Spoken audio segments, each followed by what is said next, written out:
게임을 좋아하시는 분이라면 일체감이 있는 이번 게이밍 스마트폰도 나쁘지가 않았는데요. 지금까지 이런 테크는 없었다. 말방구 안녕하세요. 말방구 시험 셰프에서 딴지공 트레비스입니다. 자, 오늘은 정말 재밌는 제품을 준비를 해봤습니다. 그간 게이밍 스마트폰이라고 하면은 고스펙에 발을 잡아주는 정도가 전부였는데요. 하지만 오늘 제가 준비한 제품은 놀랍게도 그냥 그 자체가 게임기입니다.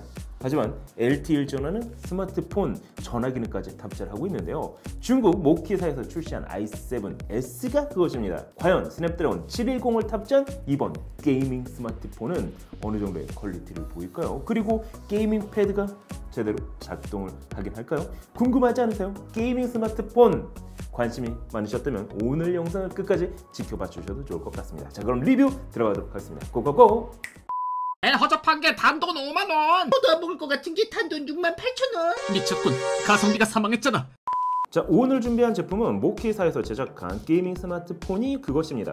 한 가지 재미있는 건 미디어텍 프로세서를 탑재한 모델은 35만원대, 그리고 스냅드래곤 710 프로세서를 탑재한 모델은 그보다 10만원이 더 높은 약 45만원대에 판매가 되고 있었습니다. 이왕 구매할 거라면 미디어텍보다는 제대로 사용할 수 있는 스냅드래곤 710 모델이 좋을 것 같아 해당 제품을 구매를 했는데요. 자, 그럼 일단 박스부터 한번 확인해 보도록 할까요? 박스는 블랙 컬러, 거기에 중앙에 달팽이 모양의 로고가 들어있습니다. 하단에는 중국어와 함께 QR코드가 인쇄가 되어 있는데요. 뒷면에는 제품의 스펙이 나와 있습니다. 하지만 중국어로만 표시가 되어 있었습니다. 글로벌 출시를 위한 모델은 아닌 것 같다는 생각도 들었는데요. 다행히 정식 안드로이드 8.1을 탑재하고 있어 한글 지원 및 한글 키보드 역시 사용할 수 있었습니다. 박스를 열면 스마트폰 본체, C타입 케이블, 충전 어댑터, 하지만 중국 내수용이다 보니 110V 타입으로 제작이 되는데요. 그 외 사용 설명서로 구성이 되어 있습니다. 설명서 역시 중문으로만 인쇄가 되어 있는데요. 최소 영문 버전이라도 함께 들어가 있었으면 어땠을까 하는 아쉬움이 남았습니다. 유심툴이 보이지 않는 이유는 배터리가 탈착식으로 제작됐기 때문입니다. 자, 그럼 가장 유니크한 이번 스마트폰 디자인부터 확인해 보도록 하겠습니다. 제품의 사이즈는 210mm, 100mm, 그리고 두께는 16mm로 일반 스마트폰 대비 사이즈가 클 뿐만 아니라 중량도 300g으로 묵직했습니다. 폴드 스마트폰보다 더 무겁다고 보시면 되는데요. 하지만 디자인에서도 알 수 있듯 거의 휴대용 게임기와 비교해도 손색이 없을 정도의 게이밍 패드가 탑재가 되어 있습니다. 기존 게이밍 스마트폰은 패드와 분리가 된다면 이번 스마트폰은 게임기에 유심을 넣어 전화 기능을 추가한 느낌이라고 할까요?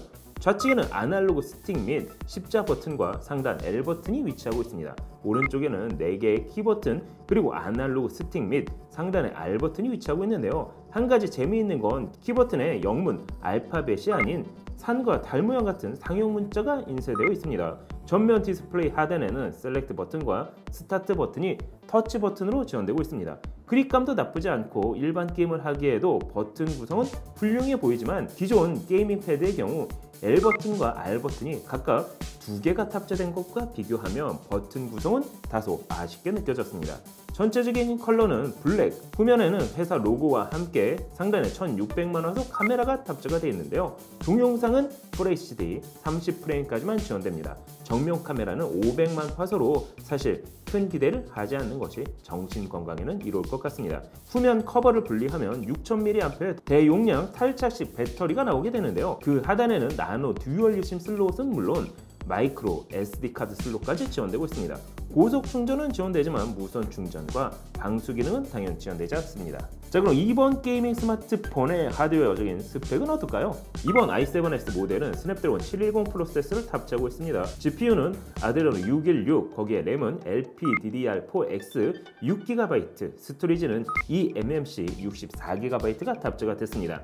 디스플레이는 6인치 FHD 해상도를 지원하는 IPS 패널이 탑재가 됐는데요. 통신 모듈은 LTE를 지원하고 있어 국내 유심을 넣으면 바로 사용도 가능했습니다.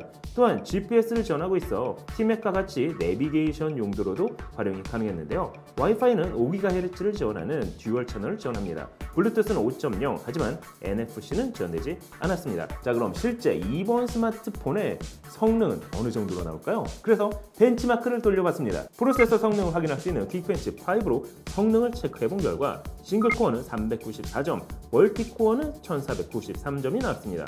이 정도 퍼포먼스면 싱글코어 및 멀티코어 역시 갤럭시 S8보다 조금 더 높은 퍼포먼스를 보인다고 할 수가 있는데요.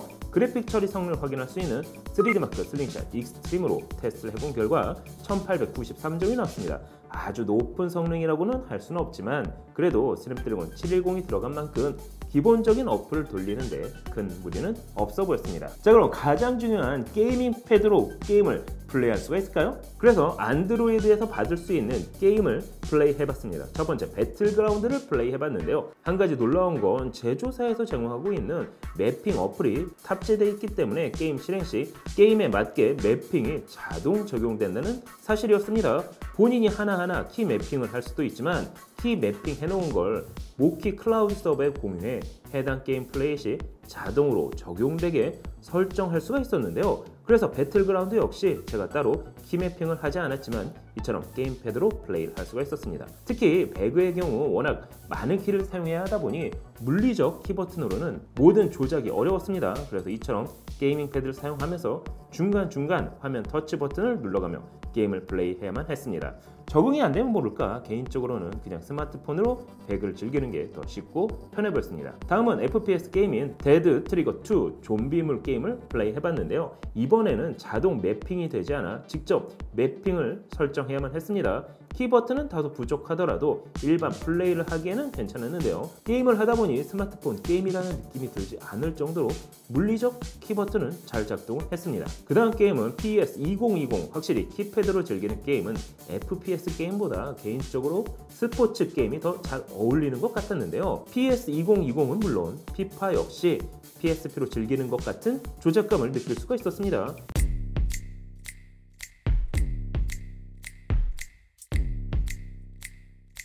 이번에는 리얼 레이싱. 키버튼이 단순하긴 하지만 그래도 터치보다는 레이싱 게임 역시 물리적 키버튼으로 플레이하는 맛이 괜찮았는데요. 리니지엠은 즐겨 하진 않지만 테스트를 위해 플레이해봤습니다. 역시나 자동 매핑을 통해 잘 작동했습니다. 만약 필요시 본인에게 맞는 키 매핑을 변경할 수도 있었는데요. 그리고 슬램덩크 역시 플레이해봤습니다. 동네 오락실에서 게임을 하는 느낌이라고 할까요?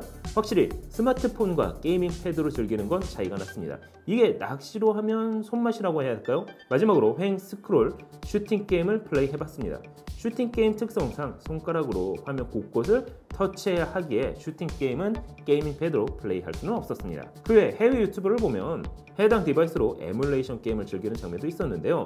에뮬레이터는 괜찮을지 몰라도 사용되는 소프트웨어 자체가 저작권을 무시한 불법 소프트웨어다 보니 말방구 실험실에서는 해당 내용은 다루지 않았습니다. 자, 그럼 이번 스마트폰의 단점은 없을까요? 일단 중국에서 유통되는 가격은 약 45만원대, 국내 관세를 포함한다 하더라도 50만원 초반대에 구매가 가능합니다.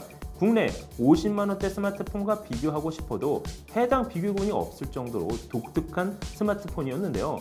스냅드래곤 710이 게이밍 스마트폰에 적합한 프로세서라고 보기는 어렵습니다. 하지만 동급 모델 i7 제품이 미디어텍 MTK 6597 프로세서를 탑재한 것과 비교를 하면 오히려 그 제품보다는 성능이 준수하다고 할 수는 있는데요. 물론 최신 플래그십 스마트폰과 성능 비교 자체는 어렵습니다. 하지만 이처럼 일체형 게이밍 스마트폰을 찾는다면 솔직히 선택의 폭은 많지가 않은 것 같은데요. 또한 6인치대 스마트폰 치고는 사이즈가 크고 무겁기 때문에 스마트폰의 장점인 휴대성은 떨어지는 제품이었는데요. 주머니에 넣는다면 정말 간신히 들어간다고 해야 할까요? 전화통화, 문자 및 카톡도 가능하지만 외부에서 사용하면 한 번쯤 쳐다볼 만한 디자인이라는 점도 구매 전 체크해 주셔야 할 것 같습니다. 물론 직구로 구매한 제품이다 보니 국내에서 AS가 안 된다는 점이 어쩌면 가장 큰 단점이라고 할 수가 있겠죠. 자, 어떠세요? 오늘은 정말 유니크한 게이밍 스마트폰에 대해서 확인을 해봤습니다. 게임을 좋아하시는 분이라면 일체감이 있는 이번 게이밍 스마트폰도 나쁘지가 않았는데요. 하지만 스마트폰에 좀 더 가까운 제품을 구매하고 싶다면 이번 제품은 다소 부담이 될 수도 있어 보입니다. 국내에서 AS가 안 되는 직구 스마트폰, 하지만 정말 유니크하고 재밌기는 하네요. 다음에는 삼성전자에서 제작하지 않은 큐봇에서 제작한 노트 20에 대해서 확인해 보도록 하겠습니다. 10만원대 노트 20 과연 어느 정도의 퀄리티를 보일까요? 항상 재미있고 신기한 테크에게 말방구 실험실, 아직도 구독, 알람을 누르지 않으셨다면 지금 바로 클릭! 윈도우 표류 일주일째. 네, 제발 좀 잡혀라. 형아 아직도 신호가 안 잡혀. 아니 배터리도 이제 얼마 없잖아. 잡혔다. 어서 빨리 구조 요청을 해 형. 아니 잠깐만.